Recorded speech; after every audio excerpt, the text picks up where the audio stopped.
Hello, everybody. I'm Alicia J. Chumney, and this is a sample chapter of my newest romance under the pen name Jolie Mays.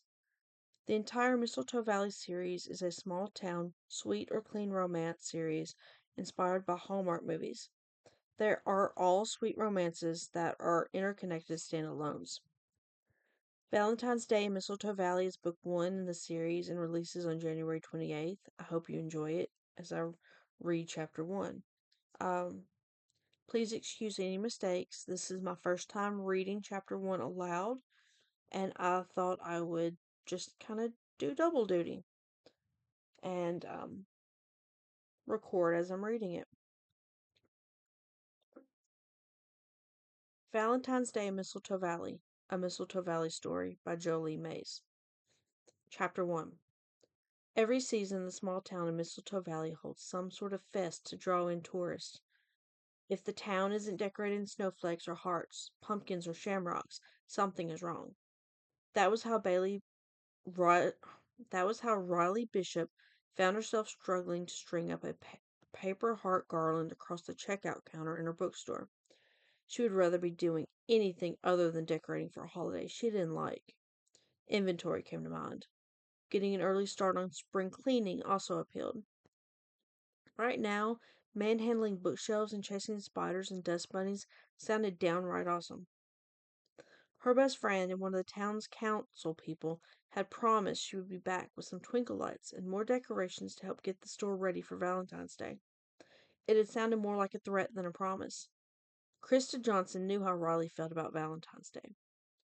The small selection of lights she had stored in the back room hadn't worked at Christmas, and they definitely weren't going to start working again today just because it was a different holiday. Riley had gotten away with battery and remote activated candles and festive book displays for Christmas, but it was highly unlikely Krista would let her get away with that plan again. The tape she was attempting to secure her paper hearts and twine garland with refused to cooperate. Come on, she whined. Stick. You'll stick to everything else I don't want you to stick to, but you won't stick to this desk. For a moment, Riley wondered how much damage a small roll of tape would cause if she threw it across the room. The heart chain she was trying to secure was still cute, and she didn't consider taking out her frustration on the paper. That's the last time I buy tape from the dollar store, she grumbled, shifting once again to attach the end of the twine to the counter. Maybe if I taped the tape to the wood, she mumbled, not caring if she made sense or not. There were no customers present to watch her struggle or hear her complaints. A blast of chilly air entered the bookstore as Krista bustled inside, managing to balance 3 boxes of decorating supplies in her arms while Colton, a friend and the owner of the bar on the other end of the street, helped her and was lugging in a few boxes of his own. Shaking her head, Riley said nothing to her best friend as she went back to securing the heart chain to the counter. How did Krista rope you into this disaster? I was at the right place at the wrong time, Colton stated from where he was behind her. That might stick better if you stapled it, he added. Riley gasped. I would never staple anything to this counter. It's solid oak. That was an island counter her great-grandfather had made for her great-grandmother, Krista explained from the other side of the boxes. Her boxes. Help? If you hadn't been stubborn and agreed we could make multiple trips, you wouldn't be struggling right now. Colton hurriedly placed his boxes down on the counter, standing right next to where Riley was crouching, but turning around and hurrying over to take a few boxes from Krista. My brother had some leftover lights he wanted to get rid of, he explained to Riley. There might be more than a few themed sets in these boxes. I didn't want to make multiple trips, Krista said in response to Colton's comment to her. Riley opted to ignore Krista. She still wasn't too happy about being forced to decorate. I just needed regular twinkle lights, she protested to Colton. Standing up, even though one side of her heart chain wasn't secured and instantly fell to the ground the moment she stopped touching it, she turned to face him. Riley really didn't want to carry on a conversation with Colton with her head level with his waist. Connor insists, Colton stated, moving beside her again as he put the boxes Krista had been carrying down. I think he's using it as an excuse to buy new decorations. He has his eye on this projector that has designs that can be swapped out with each holiday. Turning to face Krista, Riley asked them, "How did Connor know I needed decorations?" Krista shrugged as she approached with the last box. "I may have sent out an email to the other business owners." "You were going to buy me some more lights." "Well, about that," Krista drawled. "I did go. Your company credit card is still in my wallet." "Then why is Colton bringing me," Riley turned to count, "6 boxes of decorations?" "They aren't all Valentine's related," he piped in. Krista shrugged. "Because the big box store was sold out?" "And the hardware store?" Riley raised an eyebrow as she challenged her best friend. Krista gulped. This time she looked down at the floor instead of meeting her friend's eyes. Crossing her arms, Riley asked, "Did you even go inside Hicks Hardware?" "Yes," Krista squeaked. They all knew it was a low blow, but Riley didn't care. Colton's eyes went wide. Even he remembered Krista and Marshall Hicks dating in high school and breaking up badly after graduation. "John was working," Krista added. "Marcia's truck wasn't in the lot before I went in." Nodding her head, Riley stared at Krista for a few more minutes before stating, "I'm still mad at you for making me decorate." "What can I do to make you not mad at me?" Krista widened her eyes, trying to make herself look more innocent than they all knew her to be. Riley's answer was short and to the point. "You can stay and help me." When Krista gulped, Colton started to back away to the door. He had seen the two of them at the bar on a Saturday night, and knew the last thing he wanted was to get in the middle of anything related to the two of them. He was well aware they were joking, but he still didn't want to get involved. "About that," Krista trailed off. Riley froze. "About what?" "I can't stay and help you," Krista whispered. Looking at the box on her counter, Riley stared blankly at the faded writing on the cardboard. "I don't even want to decorate for Valentine's Day," she softly reminded Krista. Her voice wavered as the double-sided tape she'd been using failed, and the other half of her heart chain fell to the ground.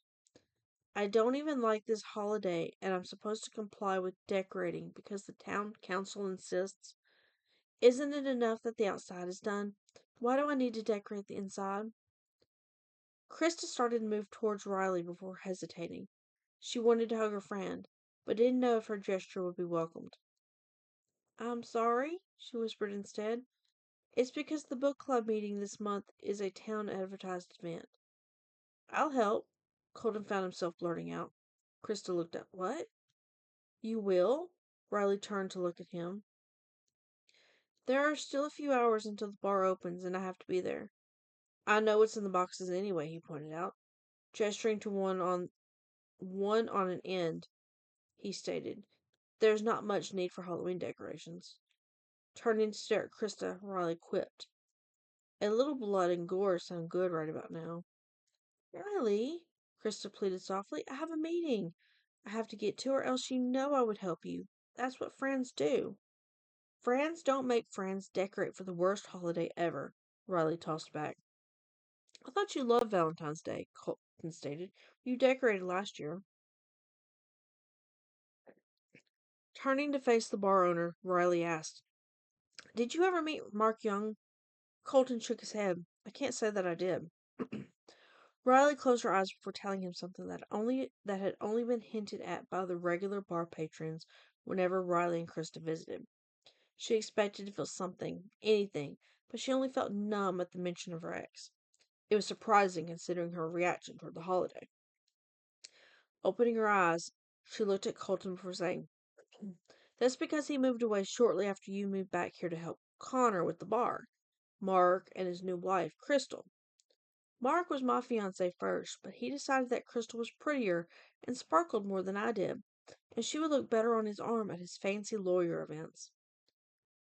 "Riley caught him cheating on her the day before Valentine's Day," Krista added. "It was a disaster." "Right in the middle of book club." Riley closed her eyes as she recalled the scene. "I love them, but they sure do gossip." She felt tense again, wondering how many times some member of the book club was going to ask her if she was dating again or was going to start dating as Valentine's Day approached. They didn't have to tell him that Crystal had accidentally called Riley while she was with Mark. Colton had heard enough from the gossips at the bar to know what had happened, and the girls counted on him already being aware of that part of the story. Krista nodded her head. Word spread quicker than anybody expected, and the next thing we knew, Mark's mom was in the store apologizing. She moved 3 months later. Good riddance. Riley looked down at the heart garland at her feet and was tempted to kick at the nearest heart. She did have 6 more unopened packs of the garland she could still use. Colton was shocked to hear Riley being so angry. Why? Stepping on the heart, Riley twisted her foot before answering him. All she did was parade around showing pictures of Mark's elopement in ultrasound pictures. I think Crystal is due next month. Oh, that was information the bar gossips had failed to share. Riley has been anti-Valentine's Day and romance ever since, Krista explained. When her phone beeped, she looked down to check it. I'm running late. I'll be back in about an hour to help. Make that 2. We all know how long these committee meetings can run, Riley sighed before nodding her head. Bring me back some hot chocolate. Will do, was barely heard as Krista rushed out the door, letting in another blast of chilly air. Smells like snow, Riley whispered as the door closed. What? The abrupt about face in the conversation had Colton freezing in place. Snow has a certain smell. Not everybody can sense it. I can. It's the only thing that makes February worth it. Not the sales from people coming in to buy romance novels? That's less people than you would expect. Shaking her head, Riley kicked at the paper hearts on the ground. I never should have bought decorations from the dollar store.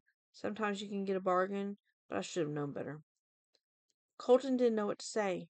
He rarely did around the bookseller, even though he'd known her since they were in elementary school. Instead, he opted to change topics. If you show me where you store your decorations, I can take these extra boxes there so it doesn't seem as overwhelming. That would be great, thanks. Then, as he grabbed a box, Riley led him to the back. I already have a ton of decorations, but my twinkle light stopped working before Christmas, and I usually reuse them for Valentine's Day and a few other holidays. Well, Connor has sent over a ton of those. He hesitated before adding, but you did a wonderful job with those floating lights you had hanging from the ceiling and the windows. Thank you, Riley smiled. A thought then occurred to her, and she quickly asked, why does he want one of those light projector things? He thinks they will be easier to work with than hanging up light strings. He isn't wrong there. If I could keep mine up year-round, I would. Opening the room to her storage area, Riley pointed to the wall on the left. As you can see, I already have everything sorted by holiday. Please don't mess that up. I won't, Colton promised. After putting the box down where she pointed, he turned around and asked, what if I strung up the lights in a way that you could keep them up year-round? Then all you have to decorate is your windows, book displays, and front counter.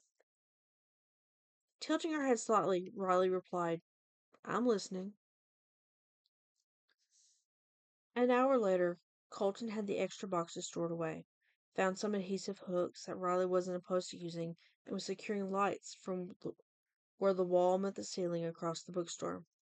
The 2 friends had no problem chatting away as they worked on detangling lights and getting everything in place without much argument between the 2 of them. From the top of the ladder, Colton commented, I'll come back later with some cup hooks and we can permanently install the lights around here.